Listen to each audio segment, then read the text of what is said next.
As we stand by and wait for the Prime Minister and the Finance Minister to appear, I want to bring in someone who could talk about what that strategy could look like. Bentley Allan is the Vice President of Future Economy at the Transition Accelerator, and he joins me from Washington today. Nice to see you. Nice to see you. It's great to be with you. I may jump out if the Prime Minister and the Finance Minister appear, but let's start talking until that happens. So a climate competitiveness strategy inside a budget, or at least parts of it, what are you expecting that to look like? What kinds of things do you think will be included in that strategy? For me, a climate competitiveness strategy really means, a strong statement on that Canada is all in on a battery and EV supply chain strategy that goes from coast to coast, that incorporates critical minerals, but also ends in dual-use manufacturing for the defense industry. And I don't know if we'll see direct investments in climate action per se, but I think that we'll see a lot of different investments that can help us to advance climate while also increasing our geopolitical resilience and diversifying our trade. One of the things, I believe it's today, actually, that the EV review mandate was supposed to be over, the review part of it. I don't know if it's going to be referenced or dealt with inside the budget. But how much of the competitiveness strategy has to be about fighting climate change versus investing in future green opportunities? Yeah, I think the key for Canada is to secure a strong position in these future global green value chains, and that is what climate competitiveness ultimately is about when we get right down to it. I think that the investments that we need to see are ones that build out our value chain, but we're also in a very dangerous time vis-a-vis the United States and the rest of the world, and we need to be making the kinds of investments here in Canada that will build out those value chains and create economic opportunities for Canadians while we're doing that.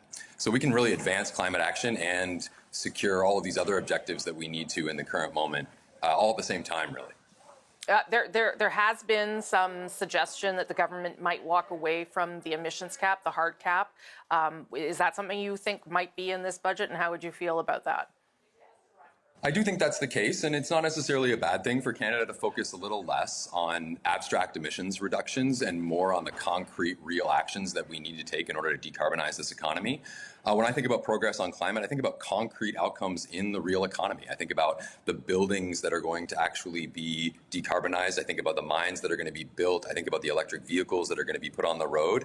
And we need a lot more focus on those real, concrete, short-term outcomes rather than these really abstract emissions reductions targets. And I think that's okay if the government rebalances our climate policy so that it's more and closer towards our industrial strategy. That's actually the ideal situation, that we really bring our climate action more in line with our broader industrial strategy.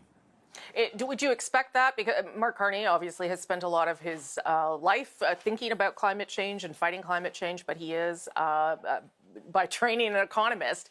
So how will you think that will affect how he tries to balance those two things that you're talking about there? Yeah, I think that the government has made it clear that they think that we're in a really serious moment, both geopolitically, internationally, as well as domestically, and that they need to be really serious about delivering economic goals. So I do expect that to be the focus of things. If we look at what this government has actually said that its priorities are, for example, building a mass timber to housing value chain that scales the manufacturing in the center of the prefab and modular manufacturing in the center of that value chain, but also delivers real outcomes for Canadians. I expect that's where the emphasis is going to be in what we're about to see. Well, we have heard the first round of major projects. We're expecting a second phase. There was also a new critical minerals strategy announced a week ago that Canada wants to play a big role in. And there's been talk about a pipeline. There's been talk about energy with the United States, whether it be Keystone or whether it be uranium.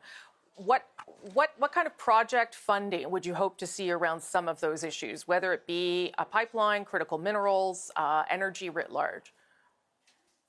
Yeah, I think we'll definitely see dedicated funds for that. I think that on critical minerals specifically, we've actually already put a lot of subsidies on the table. We put $3.8 billion on the table a number of years ago, but we actually haven't seen progress as rapid as we would want on the development side.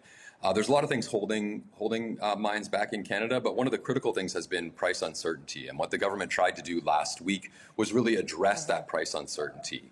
That price uncertainty is created by China's geopolitical control over the global minerals market.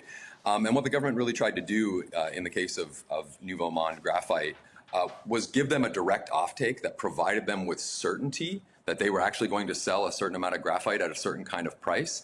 And that's the kind of bold action that is actually going to unlock mine development in this country. So I want dedicated funds to be used in that way to provide certainty for these companies rather than more subsidies on the other side. We know already that the government's ditching the plan to plant 2 billion trees. Were you upset about that, or do you think that that is a program that maybe didn't make sense in the end? Yeah, I think that this is one of those things where when we're focusing too much on abstract emissions reductions targets, we think that things like planting trees are really great policies. But first of all, the science is not really settled actually on how much carbon is removed from planting a tree. It depends what ecosystem it's displacing. But actually the focus just needs to be not on generating credits, but on actually creating real outcomes in the Canadian economy, because it's the transformation of our economy that is going to both decarbonize that economy and position us in those global value chains that are continuing to be built regardless of what's happening south of the border. Okay, Bentley Allan, really good to talk to you. I appreciate your perspective as we wait Likewise, to see Rosemary. Thank you so much. What's in this budget. Thank you so much.